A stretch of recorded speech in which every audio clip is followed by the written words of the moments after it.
What's going on, everybody? Welcome into MLS Digest. We're here to preview Week 12 of the MLS season. It's a 15-match slate coming your way on May 9th and 10th of the weekend. And in the midweek, we had two crucial CONCACAF Champions Cup semifinals with Nashville going against Tigres and LAFC going against Toluca. And both were not able to get through going into the return legs in Mexico. Both fell just short. Nashville couldn't even score a single goal in the two-leg tie, fell 2-0 on aggregate. And LAFC actually entered the second leg up 2-1, but just completely unraveled in that second half against Toluca and ended up losing 4-0 in the second leg, 5-2 total on aggregate. So it's going to be an all-Liga MX final in the Champions Cup and another missed opportunity for MLS. No side has won it since the Sounders in 2022. That was all that really happened in midweek, as MLS teams besides that had a normal week of rest. U.S. Open Cup quarterfinals still a ways away, and we're fully focused on the MLS slate here. So I'm going to get you everything you need to know as far as lineup predictions, projections, rotational situations for some of these teams, such as Nashville and LAFC, some injury statuses for key players, analysis of the matchups, and of course some predictions. So if you're interested in MLS content just like this every single week, please make sure to like this video down below, subscribe to the channel, and let's get into the Week 12 preview. It starts off once again in Toronto in the early window on Saturday afternoon. Toronto's in the midst of this incredibly long home stretch, and that's because of course they're gearing up to be one of the host stadiums for the World Cup in Canada. And so that means they're going to have a lot of away games after the World Cup in the second half of the season when it all winds down. And their home form has not been amazing, but it's also been very disappointing at the moment because they're now 5 winless in MLS play. Of course, all those matches being at home. And yeah, it's been a bunch of draws for the most part. And that was also snowballed into the midweek loss that they just had against Atletico Ottawa of the Canadian Premier League in the Canadian Championship, the equivalent of the U.S. Open Cup in Canada, in one of the early rounds too. And they lost 3-1. Atletico Ottawa has not had a good start to their own season, and that just makes it even worse because obviously they shouldn't be expected to lose to that type of team anyways. But when you consider their form, especially after they had a really good season last season, that's also very, very embarrassing for them. And so they couldn't really turn their fortunes around in another competition, and they're going to be on short rest. They obviously rotated a little bit, but you also have Sargent now questionable with this thigh issue. He missed the last MLS match. He wasn't featured in the midweek squad, and it's a team dealing with injuries as well, with a couple of those wingbacks. Mihailovic still out, of course. And I just don't see how it gets really much better for Toronto. They're just really lacking that cohesion at the moment. And outside of Shallowy, they've been really hard pressed to find a consistent goal scoring threat. And Sargent's time has been inconsistent to start his tenure with Toronto. So they're facing a Miami side that is actually looking forward to probably getting on the road because they snatched defeat from the jaws of victory against Orlando in that reverse Florida derby. They were up 3-0, and Orlando completely pulled off that comeback, complete revenge from, of course, one of the opening week's fixtures in the first matchup, where Miami came back through an incredible second half performance, and for whatever reason, there has to be some kind of curse on this new stadium for Miami. So they're going to probably be enjoying the fact that they can get away from all of that, and I'm going to take them to get the job done against Toronto. Toronto's just been leaking goals every single home match, and that's just not a recipe for success. They just have not been convincing enough, even though they've had this long home stretch. The Fire host the Red Bulls in one of the earlier matchups as well, and the Fire were one of those teams that also managed to lose despite having everything going their way as far as a game script is concerned, because they faced Cincinnati, and it was a rematch from a couple of weeks before where they were up 3-1 and managed to only get a point out of that matchup. And here they were tied 3-3, and Cincinnati got a red card with a decent amount of time left in the second half, and the Fire got a penalty, missed it. Kuipers would have gotten a hat trick, I believe, if he had made it. And then Cincinnati goes and gets their own penalty down a man and steals all 3 points. Meanwhile, the Red Bulls, their form has really been dropping as of late. Back-to-back losses now without scoring as well in MLS play, and getting knocked out of the Open Cup, mind you, just as the Fire did.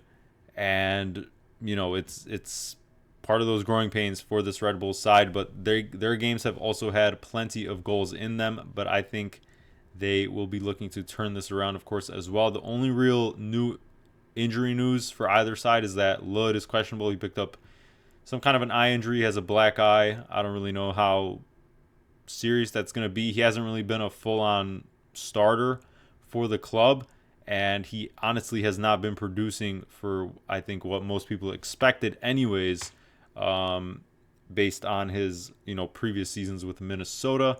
So that's not too big of a loss if he can't go, in my opinion. But otherwise, you should expect the same type of squad. Bamba also should be back in the fold. And it's an early game. It's going to not be a great environment at Soldier Field. I'm well aware and knowing of that as a Fire fan. They're not going to have a raucous kind of home environment there on an early Saturday afternoon game. And the Red Bulls are also hungry. So this one also, with the way the Fire have been letting lead slip, they did it twice against Cincinnati in their Open Cup loss as well.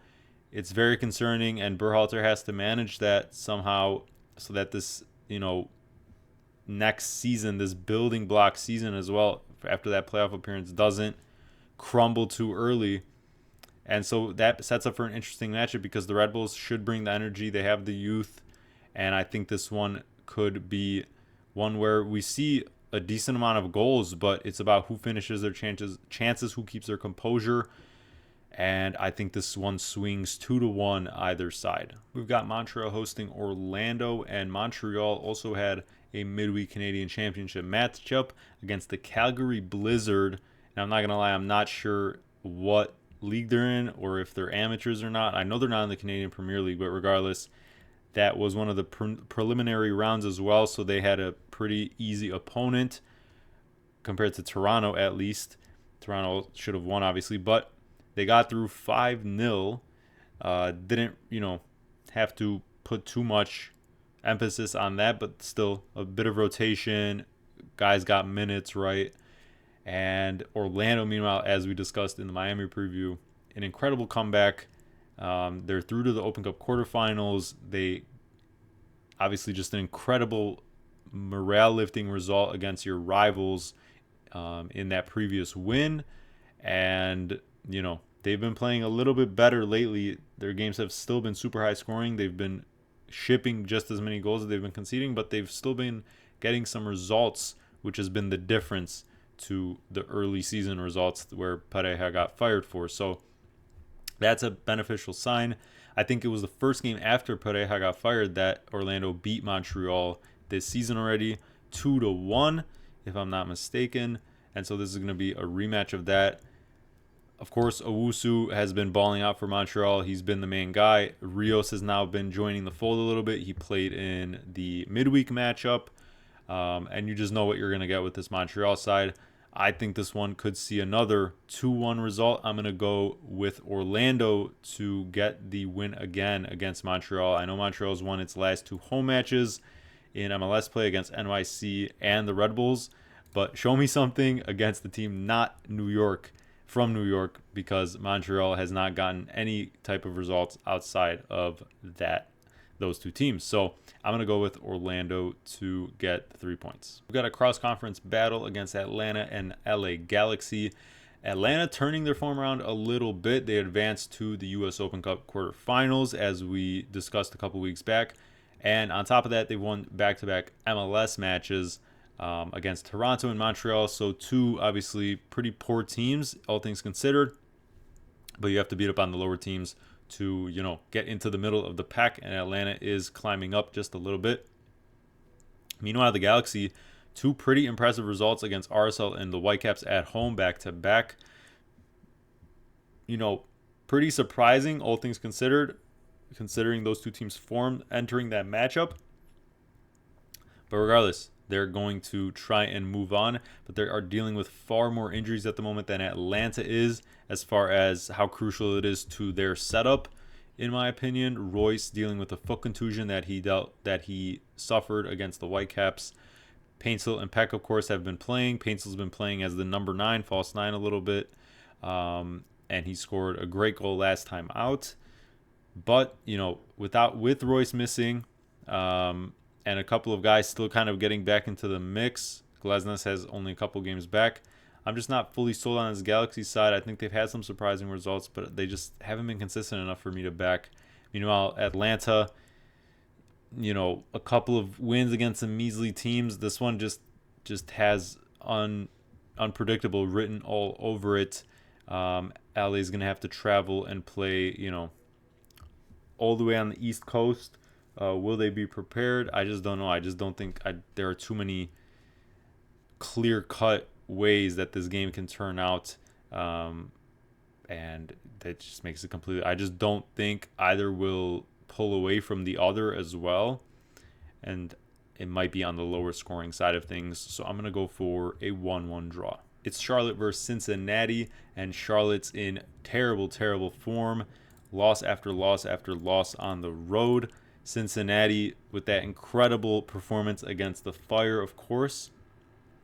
And they will be looking to, build on that. But still, it's a team that's still conceding many, many goals. They had that one outlier against the Red Bulls at home.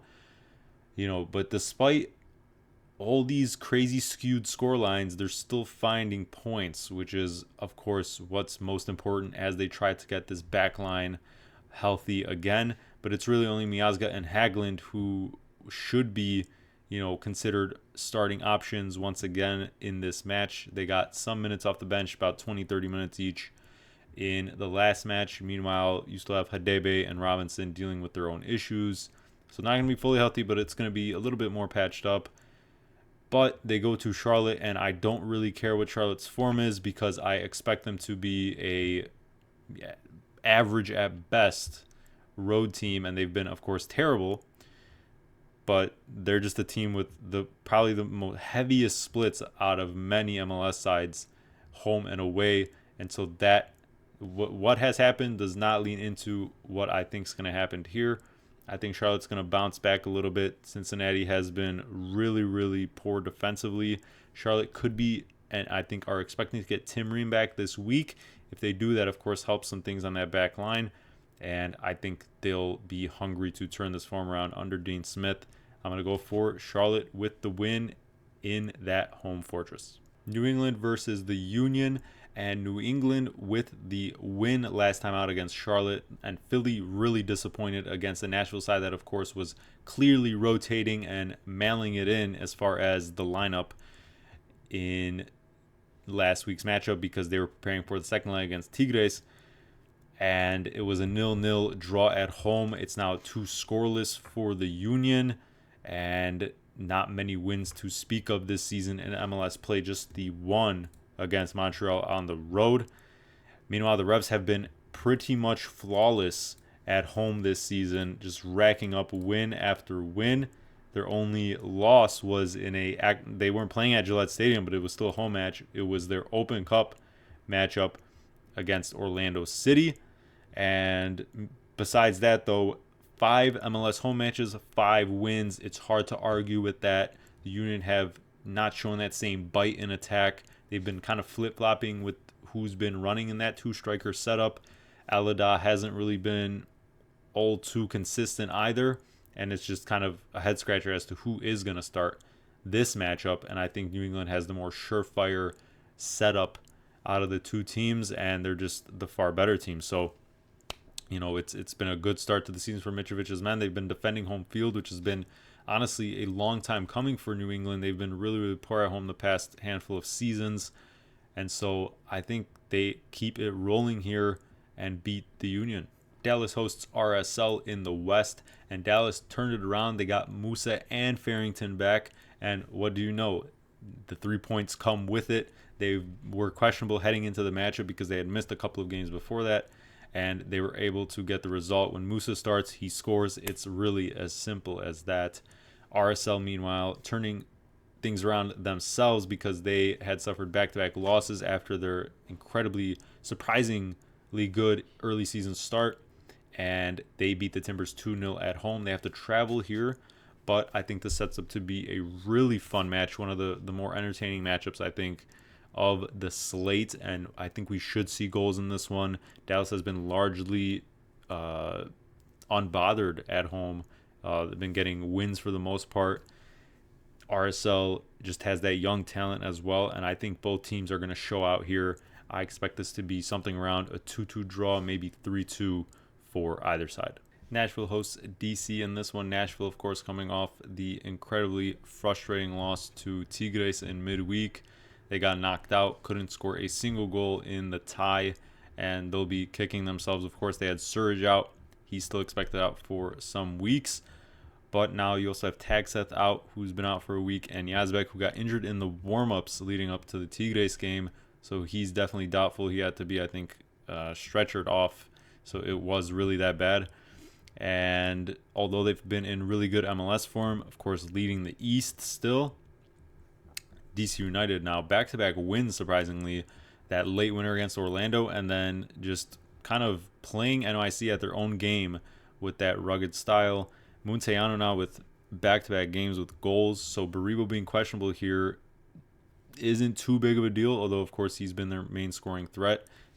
Montellano's finally hit the ground running in a sense, and I think with those midfielders out, you lose a lot of their defensive side of the ball. They've been really, really good, especially in the rotations, the games where they've had to rotate, looking ahead to their Champions Cup matchups this season so far. They've been able to hold on and park the bus so well due to that reliability in midfield, but a lot of that beef is out. And so I think DC could make some waves in this one, surprisingly. Nashville's still going to be, coming off the low of the midweek and probably see some rotation as, of course, the main guys gave it their all there. So this could just be another hiccup in the road where maybe you see a draw here, and it'll take a week or two for Nashville to really get back into their true form, especially still awaiting Surge to come back from his back injury now. So I'm going to take this one to be a draw, and maybe DC United can steal it, but I'm going to stick to the tie. The Rapids host St. Louis, and the Rapids now back-to-back losses, and they're now probably going to be without Rob Holding, the English center back. He suffered a head injury last time out, and so he's questionable. I'm not sure if it's concussion protocol or not, but those things are always kind of unpredictable as far as the timeline. St. Louis as well. Honestly, I hate coming here and saying the same stuff every week, but it's hard to really put into words what's going on in St. Louis.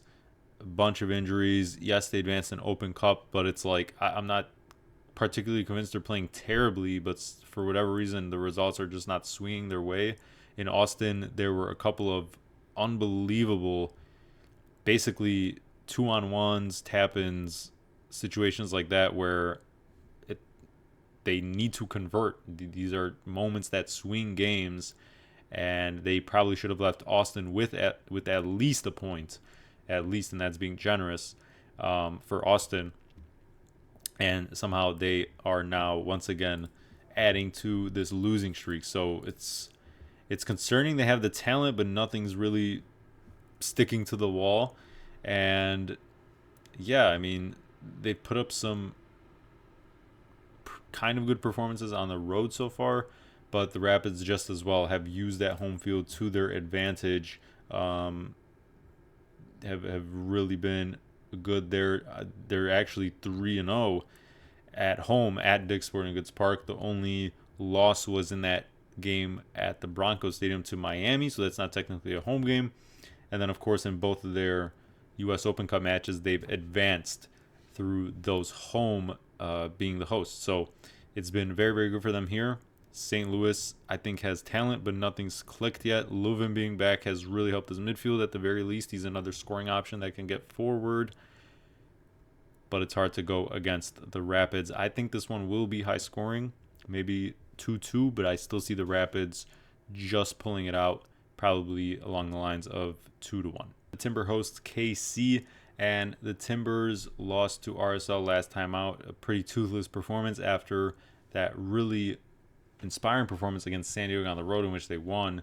Meanwhile, Kansas City picked up just its third non-loss of the season in that draw against the Sounders. They only have the one win, which was on the road against the Galaxy, and the draw, I think it was their second game of the season, to the Crew.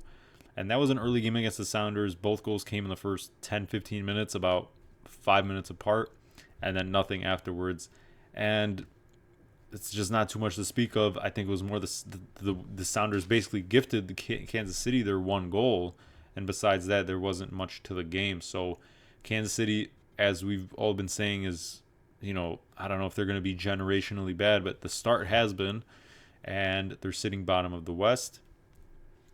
And it just does. None of the signings have recent signings on the back line have really come into the fold yet. So we have yet to see if this team can even peter out to be maybe a little bit average as far as the standings go. Timbers being back home here, despite how poor they are defensively, I just think they're going to have too much for Kansas City to deal with. Kansas City, like we just said, 3 non-losses this whole season. And I think it's 5 losses out of 6 away games, the one being at the Galaxy. And so with the Timbers being at full health in attack, even with Sermon here being questionable, one of their best center backs since he was subbed off halfway through last match. So that'll be a status to monitor. Even though all that, I'm going to take the Timbers to beat up on this Kansas City team. They just got their one draw, a pretty random point at that, and it's just don't see it coming too often, at least in the first half of this season. It's the Earthquakes hosting the Whitecaps, and both these teams have just one loss on the whole entire season so far. The Earthquakes, theirs came to the Sounders at home. The Whitecaps, it came to the Earthquakes in the reverse fixture when the Whitecaps were hosting. So they're going to be looking for revenge here, and they've been largely flawless, of course, throughout this season, especially at home. They had a long home run. They just traveled to the Galaxy where they were only able to get a 1-1 draw. But I think they were really hard done. They played very, very well, created a lot of chances, especially in the first half. They conceded a goal about a minute into the second and then had to play catch-up, which changed the dynamic of the game. But still a pretty good performance without Thomas Muller as well, being a late scratch for that one due to an illness. So he's still questionable for this matchup, but you would expect him to probably get over it in the meantime leading up to this. Earthquakes still dealing with Werner being out with the calf issue, and now Sakiri's he's questionable with, he pulled a muscle in the last matchup at Toronto when they were on short rest after their Open Cup win on the road, where once again both goals in that one came very, very early and then nothing after. It's hard to differentiate these two. Obviously, Whitecaps will be looking for the revenge, and I think they'll get it here due to who's been out. I'm not saying Bruce Arena has been riding his luck because he's done an incredible job coaching the team, but the team in general has been riding their luck as far as the depth of this roster. And as we get into the meaty part of the season, things like this might come up. They're losing another one of their big chance creators, their number 10 essentially, Insecuris, and that's going to be a too big of a loss, I think, and the Whitecaps will probably be the dominant team in this match on the ball, and I think Muller should come back. Even if he doesn't, I think they'll just have too much for the Earthquakes and they'll get their revenge. Saturday's slate wraps up with the Sounders hosting San Diego, and the Sounders have played just 3 MLS games at home so far this season, surprisingly enough, and they are 3-0. So it's been a large road schedule for the Sounders, but they've managed to get through it. And San Diego, meanwhile, in obviously this massive, massive rut, they haven't won a MLS game since they beat Kansas City on the road on May 7th. So at the time of this recording, it's actually 2 full months without an MLS win. That loss they had to Toluca in the Champions Cup tie really did numbers on them. And Mikey Barras' side has still not recovered. They've had some injuries, but now a bunch of those fullbacks especially have been getting back to health. They had a prime opportunity against an LAFC side that was clearly rotating ahead of their matchup against Toluca, and they failed to hold on. It was a controversial ending with, play going minutes past the allotted stoppage time where they were up 2-1 and then gave up the late equalizer to LAFC. So another heartbreaker there, and they just weren't able to hold on. And it's a tough matchup here away for them to kind of turn it around and finally get this win again, because the Sounders have been really flawless at home essentially. And they played the early game against Kansas City in what I'm kind of just brushing off to the side essentially. And they got Rusnak and Areola back against Kansas City, so that's a positive sign. They should be obviously probably one of them starting here at minimum, and both featuring here again. But they just have the far superior depth at the moment. Farskov still questionable with his, I think it's a leg issue. And yeah, the San Diego might bring it to them, but I think they're going to get undone once again. I'm going to go with the Sounders, the more sure side of themselves at home, to continue to beat up on San Diego in what will probably be a higher scoring matchup. I just like Sounders to capitalize on their chances a bit more. We open Sunday's 3-match slate with NYC hosting the Crew. NYC still in a bit of a rut. They lost to DC at home last time out. Kind of were outplayed in their own style of play. And Crew, meanwhile, lost to Minnesota after a couple of home wins before that, in what was a really entertaining second half. Both teams dealing with injuries. Talis Magno, he's questionable with a calf issue. It happened in the warm-ups leading up to the DC game, so he was scratched from the starting lineup. You also have Aiden O'Neill, who was taken out early in that matchup as well against DC with an ankle issue, and he's a key part of that defensive midfield.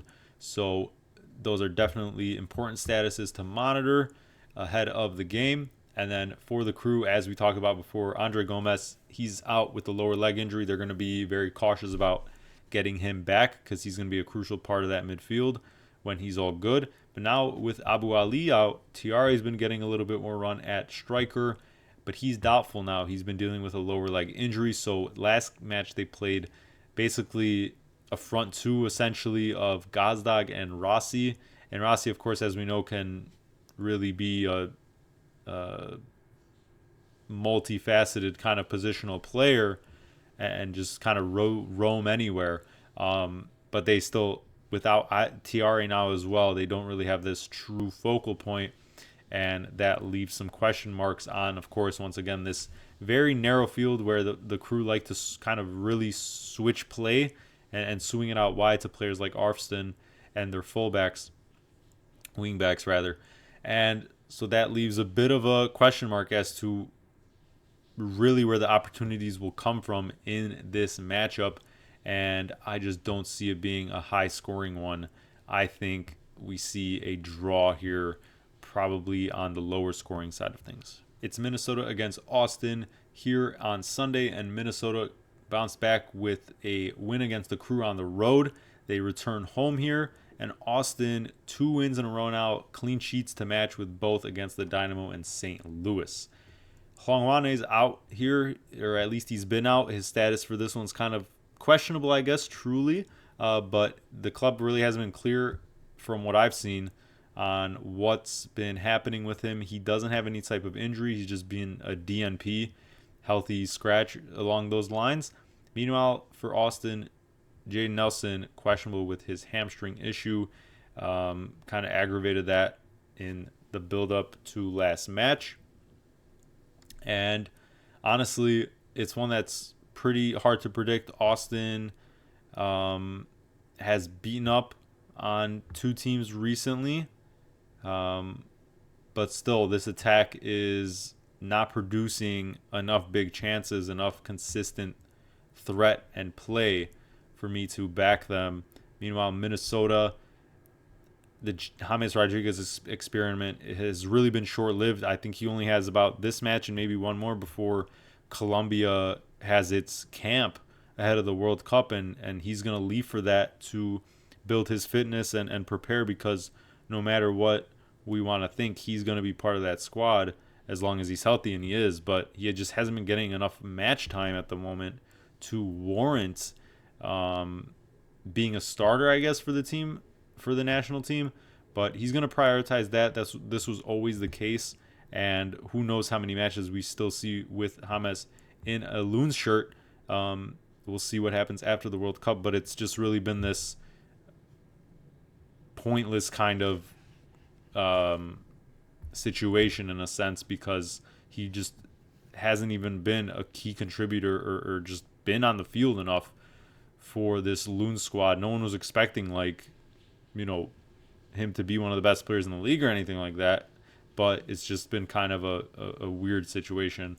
All things considered, Yabo has still been doing the business at striker, and honestly, this one I have no read on. I'm not gonna lie to you guys. It just builds up to be a Minnesota win, in my opinion, a close match where Minnesota probably just edges it out due to the quality they have up top. They'll probably win it a little bit ugly. Austin likes to play that way too. I think Minnesota will just outdo them in that type of style. We wrap up Week 12 slate on Sunday Night Soccer. It's LAFC hosting the Dynamo. LAFC, of course, knocked out by Toluca in really tragic fashion in that second leg, where they entered up 2-1, but just really did not give any type of an attacking effort apart from that Tillman's egregious missed chance off the Bawanga deflection. But yeah, just a really poor showing, and it just all unraveled in that second half. And we'll see how they line up here, but you would expect some rotation. Bawanga will probably go because he was rested, I believe. He didn't play. Sorry, he didn't play the first leg against Toluca. Played against San Diego before the second leg, but regardless, we know he's gonna play whenever he can. But probably players like Sonny, Tillman, Chouanier will get a bit of a rest. David Martinez should probably be slated to start. He came off the bench. I didn't understand the decision from Marc Dos Santos to not start him against Toluca, but that gives him a good shot at starting here. But this was a rematch against the Dynamo early in the season, where LAFC won 2-0 off two outside-of-the-box goals from their midfielders, where Houston as well got 2 red cards in that game. So you're going to have Bogusz trying to get his revenge on his old team. And this front 3 DP attack of Houston, I think that has been just making this team a little bit, more entertaining to watch, all things considered. Anali also has been contributing some good goals, scored a really good one against the Rapids to win last time out. I think LAFC's defense has been just a little bit suspect recently, and with the rotation in mind, the tired legs, they just played at altitude, they could be due to ship some goals. So I think we see a higher scoring match, or maybe Houston even stealing it, but I think Houston contributes at the minimum and probably steals at least a point. So I'm going to take the draw in this one on Sunday Night Soccer.